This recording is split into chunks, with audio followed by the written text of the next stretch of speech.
Welcome to the Spiritual Connection Show. I'm your host, Katie Augustyn. So I'm a transformation coach, I'm an energy healer, and I'm a shamanic practitioner. I'm also the spiritual head of the Transformation Center CT, which is located in Westport, Connecticut. So at the center, we do a variety of workshops, we have trainings, we meet once a month for satsang, which is Sanskrit for in the company of the truth. And all are welcome. It's just a beautiful evening. We do meditation, we do chanting. It's just a really good opportunity to spend time with yourself and with others who are on the same spiritual path. So we welcome you to come anytime. You can look on the website for the information, the dates. It's generally the third Wednesday or the fourth Wednesday of each month. Also once a month, we just started doing a shamanic clinic. And this is where you can find out a little bit more about shamanism if you're interested. You just sign up for half an hour. It's really a great way to introduce yourself to this wonderful modality. So you're welcome to sign up for that. So everyone is welcome to the Transformation Center, especially if you're new on your spiritual journey. There's so much to experience and we'd love to meet you. So the Spiritual Connection Show is all about connection. It's about connecting with each other as well as connecting more fully with our own spiritual selves. It's a great opportunity to meet other people who can help you on your way. You know, each week we have a different guest. So please tune in as often as you can. And thank you for being here tonight. So my guest tonight is Ahalya Running Deer Baguio. Thank you for being here tonight, Ahalya.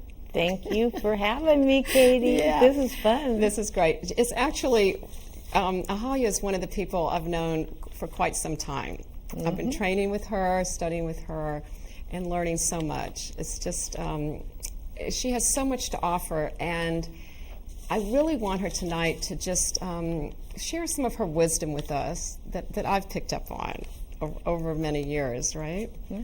Well, I'm not sure what you picked up on, but I'll do my best. Absolutely. I'm sure we'll all enjoy hearing from her.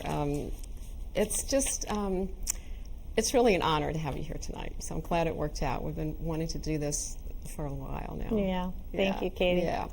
So, you know, I always start with the first question that I like to ask my guests, which is, please tell us about your spiritual journey thus far. Like, how did it get started? You know, anything you want to share, really. Okay. Well, when you told me you were going to ask that question, you said, well, you've been doing it a long time, so keep it short. So, yeah, just the highlights. No. Yeah. Well, I think, like probably people that are watching this, in hindsight, you can look back and say, you know, I was kind of a seeker back then. I was interested. And for my own life, I can look at that.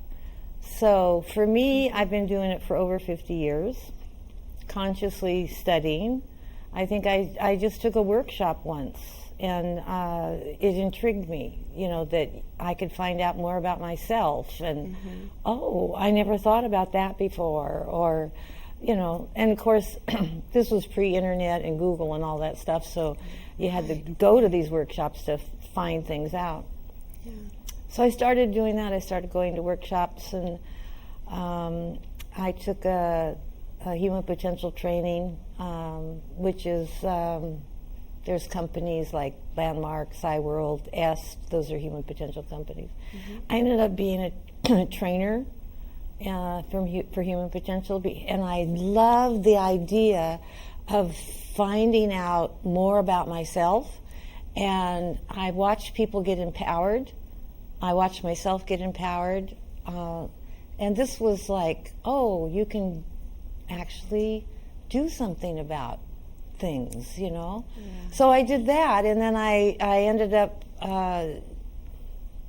taking lots of courses. I ended up studying with an Eastern teacher for many years. I have a spiritual guide.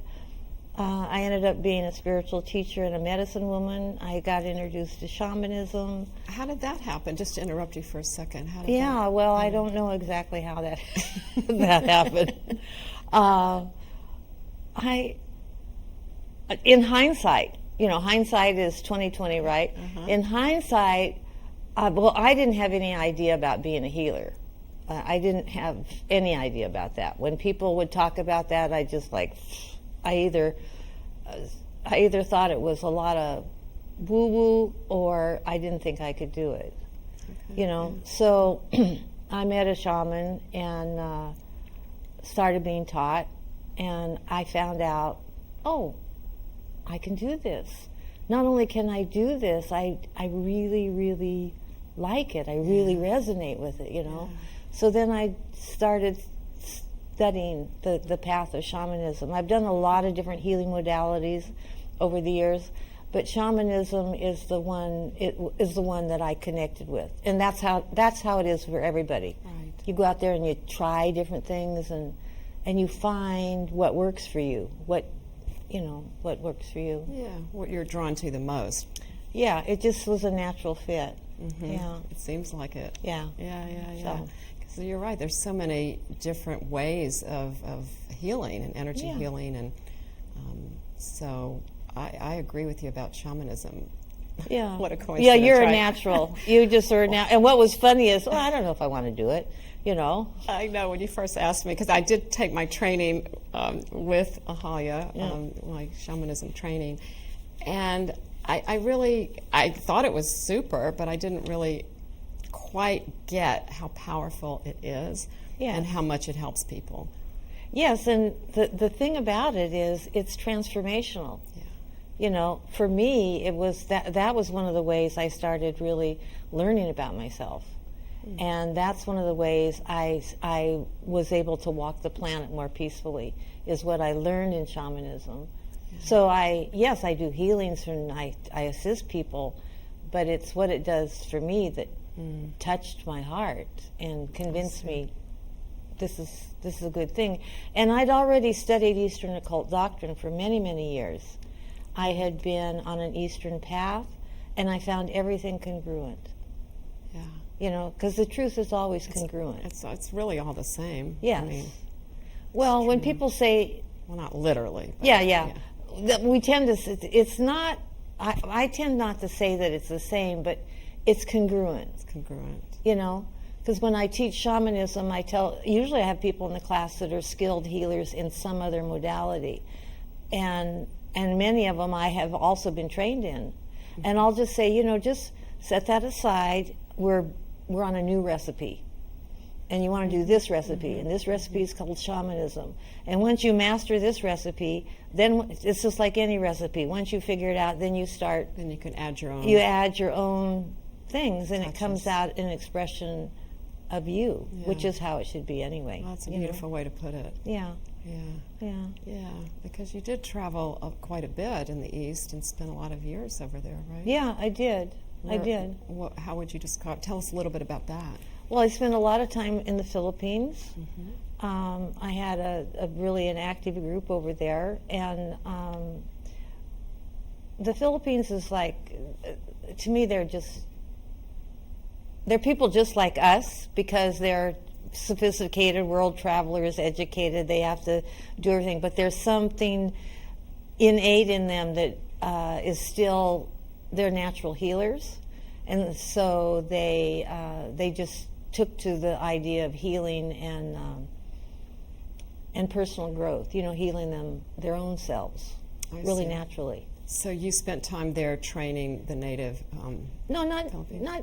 Well, when you say native, then people are going to, not the indigenous people, just people like us. People they just happen to be just Filipino. Live there. Okay, they're Filipinos. Yeah. Okay. But the culture, it's like any country. The culture is different, and so they're very. We over here, I think, in the West, and especially in the States, we can tend to be a little bit skeptical and cynical, and for the most part, I found that not present over there. So how long were you there? Well, I spent about 10 years going back and forth. I went about 3 times a year. I lived there for 2 years. Yeah. Yeah, I didn't realize that. Yeah. And you also spent time in, where else, India? Oh, well, yes, I've been to India. Quite a few times. Just to get just for my own, my Personal. own journey. Yeah, my own journey. So across the United States, because I'm from Northern California, so now I live in the New York area. Right. And how did you end up on the East Coast? I forgot. Really, my spiritual guide was back here, and we were working together, and I wanted to be back here closer, and we looked at the astrocartography and all that, but that's another story, and it seemed like it would work, so we made this huge leap and came back here. Yeah. Does it feel a lot different, East Coast, West Coast of the United States, to you? Oh yeah. I'm definitely a West Coast person. I can feel it, but the people are the same. People are the same Wherever everywhere. you go. Yeah. And the people that I meet are people that are seeking, that are, and we're all the same that way. So whether it's West Coast, the Philippines, India, or the East Coast, or anywhere in between, we're not too different in the way that we want something. Sometimes people will say, I want to be happier, and some people know that they have some kind of, I know I have some kind of purpose, but what is my purpose? I want to, I know I'm supposed to do something. Or people say, I want to contribute. I want to help people, but I don't know how to do it. And I think those are the kind of people I meet. So they're drawn to you. I guess. I mean, what's the saying, when the student is ready, the teacher appears? But it's the reverse too. When the teacher is ready, the student appears. And for me, I want to assist people to become spiritual leaders and spiritual teachers and healers. That's what I want to do. That's your real passion. That's my passion. So when I find somebody that wants to do that, like you, I go, yes. I mean, that's like this perfect match. And you always wanted to do something. And you did your whole life. You've done something. But you had some kind of idea that there was this something that you wanted to do that was bigger than you had done so far, but you couldn't figure out what that was. That's exactly right. I know. So you did so much service in the nonprofits and all that, and amazing work. And then when you started on your real journey of consciousness, really focused, that's when the Transformation Center unfolded. That's what came out of you. So now you do all this. You host our shamanism classes, and now we have the clinic. I mean, the spiritual leadership classes. Yeah, all of those things. Yeah. And the people come to that, and it's this, everybody wants to be a better version of themselves. They might not have that words for it. And not everybody, some people get this idea, Katie, that, okay, a spiritual leader and a spiritual teacher. Oh. Not who am I? Couldn't be me. It couldn't be me, right? Right. I'm not Gandhi or Mother Teresa. Well, that is not needed. We all can be that, and we all can offer what it is that we have to offer, our beingness. So when I find somebody that wants to do that, I say, great, let's go for it, because I can see it in you. And there's people waiting for you. And that's what you found out. Yeah, I did. It's really, it's great. I mean, it's just totally transformed my life and how I look at things, how I look at people, what my goals are. Yes. Well, it's been a wonderful journey. I have to have you to thank for a lot of that, so I will do that. Well, thank you. Thank you for letting me participate in my small way. Thank you very much. So what would you say to somebody if they came to you and they didn't know they wanted to be a spiritual leader necessarily, but they were looking, like you said at the beginning, they were looking for something, they don't know what. What would you suggest to them to get started? Well, it would depend on the person. Like some people will say, maybe they've taken a course or something, and but they don't know what to do with what they got. Maybe they learned a healing modality or something, but they don't know what to do with it. Some people just have this idea, and if I've told so many people, you're supposed to share yourself. You should be a spiritual teacher and a spiritual leader, and they have that reaction.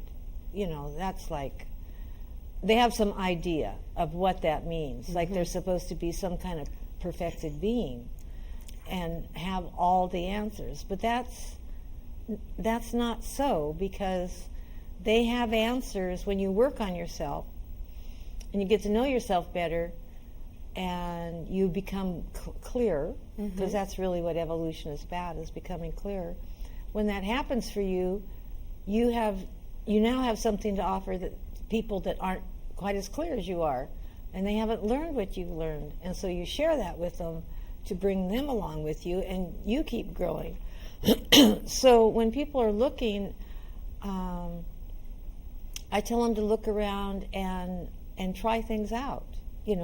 There's courses I might recommend depending on the person. Okay.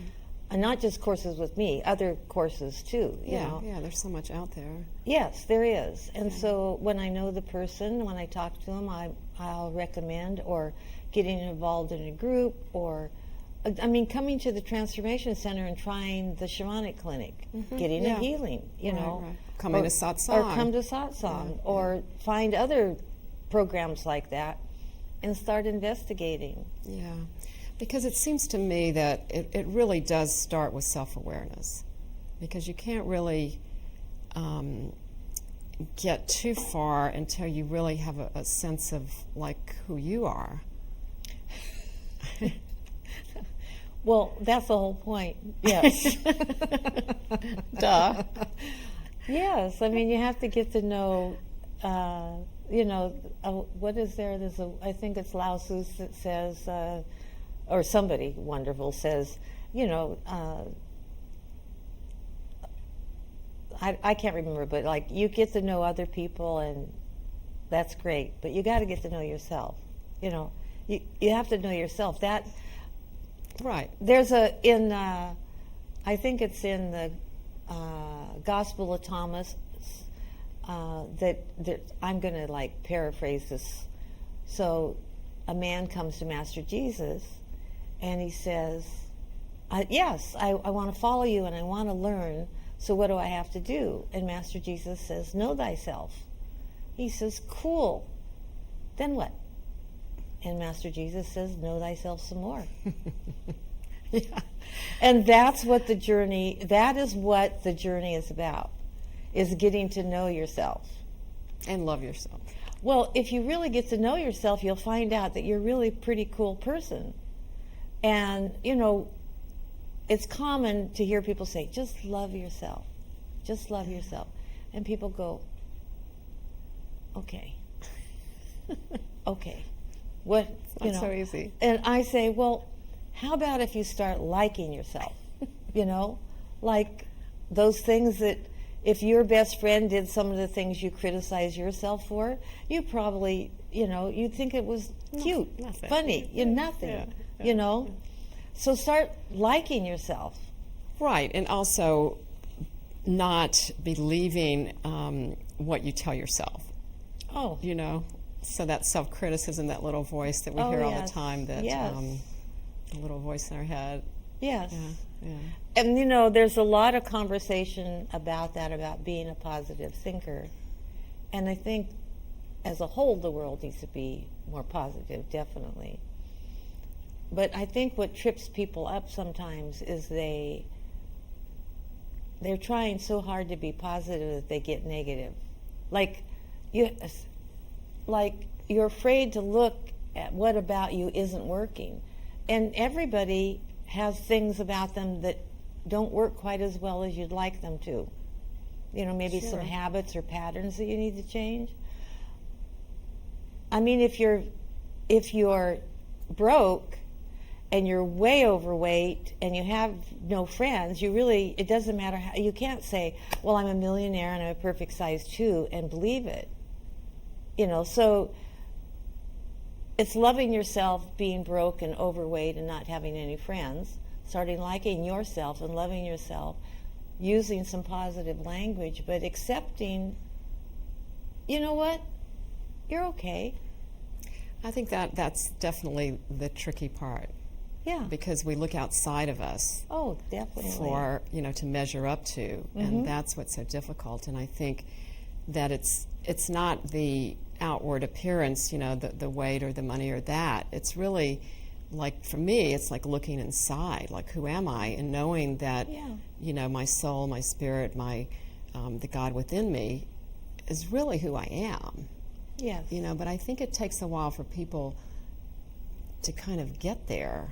Oh, yes, of course it does. That's called evolution. Evolution, people say, well, I want to, some people are brave enough to say they want to be enlightened, although sometimes they don't really believe it's possible, or they have this idea about what being enlightenment is. That all of a sudden you're just blissed out and you don't have no more mortgage to pay and no more aches and pains. But it's not like that, But enlightenment or evolution is attitudinal healing.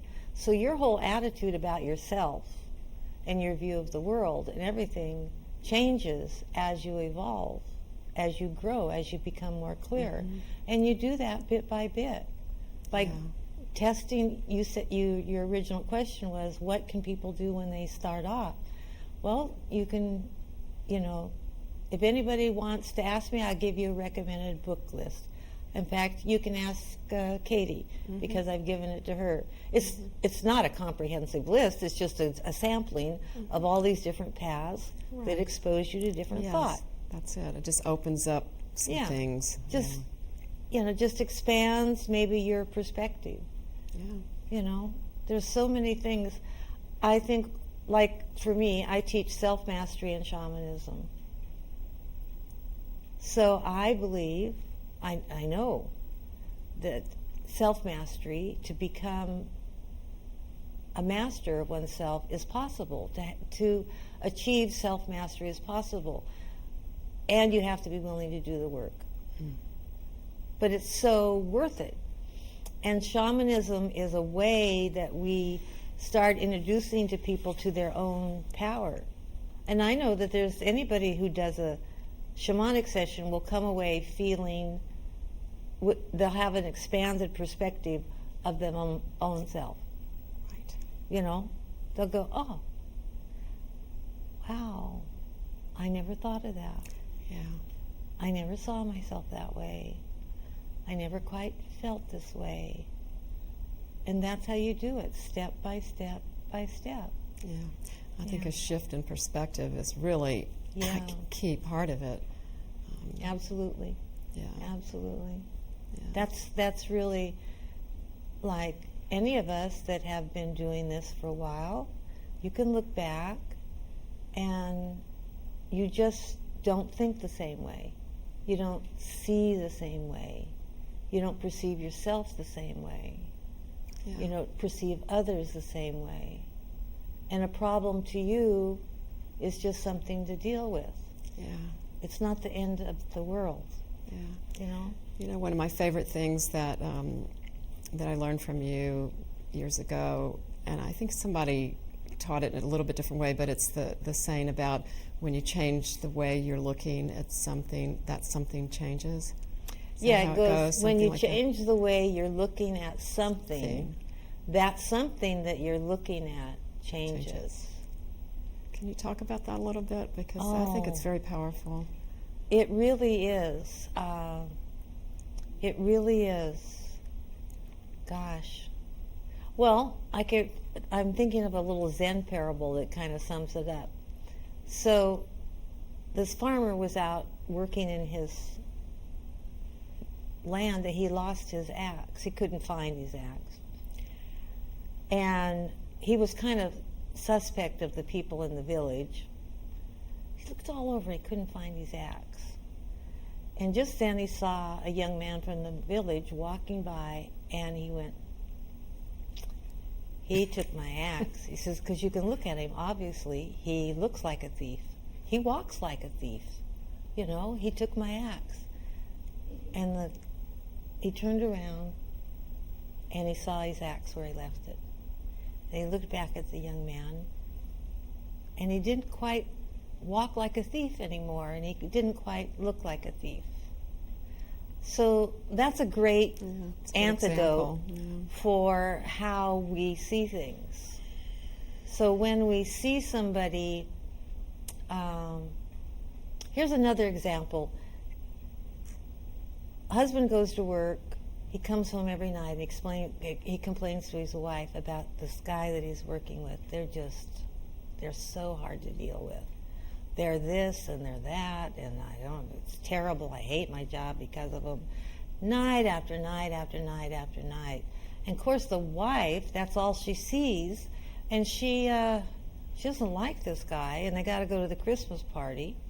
Well, just before the Christmas party, the husband and the guy have some kind of meeting. They clear everything up and they become great friends. But when the wife goes into the Christmas party and sees the coworker, you know, he's such a jerk, you know. So he had painted a picture of the guy, and she didn't have time to change it. Yeah. But he changed it, and they became friends. So when we look at something, we're looking through a filter. It's our filter, and everybody has a filter. Everybody. And the idea of becoming a more clear human being is, imagine that you have many, many filters, and as you become more clear, you know, a filter comes off. It's like a veil. Yeah. It comes off, and you become, you start seeing things more and more clearly until you can get the last one off and you see it for what it is, which isn't anything like it looked when you were looking at it through your biases. Yeah. But people will argue that because that person is a jerk. Well, that person might be a jerk, but if just the two of you, the only people left on the planet, are stranded on an island together, you probably see each other differently. Yeah, no, it's amazing. I mean, I put that into use, you know, immediately, Yeah. and I remember it every day. You know, one small example I have is like my husband, who's one of the nicest people on the planet. He is. And I would, in the past, like he would not load the dishwasher the way I wanted it loaded. So I would look at it and go, oh my gosh, I'd get annoyed. Like, oh, he didn't put this in the right place. And now I look at it like, oh, how wonderful he's loading the dishwasher. You know, it's just such a little simple thing. Yeah. But it does make a difference because it changes your whole attitude about everything. It does. And we have a yeah. choice, too. Yeah, you have a choice. And those are the things that people start discovering. They start discovering that they have choice in how they respond. Yeah. It doesn't have to be the way it's always been.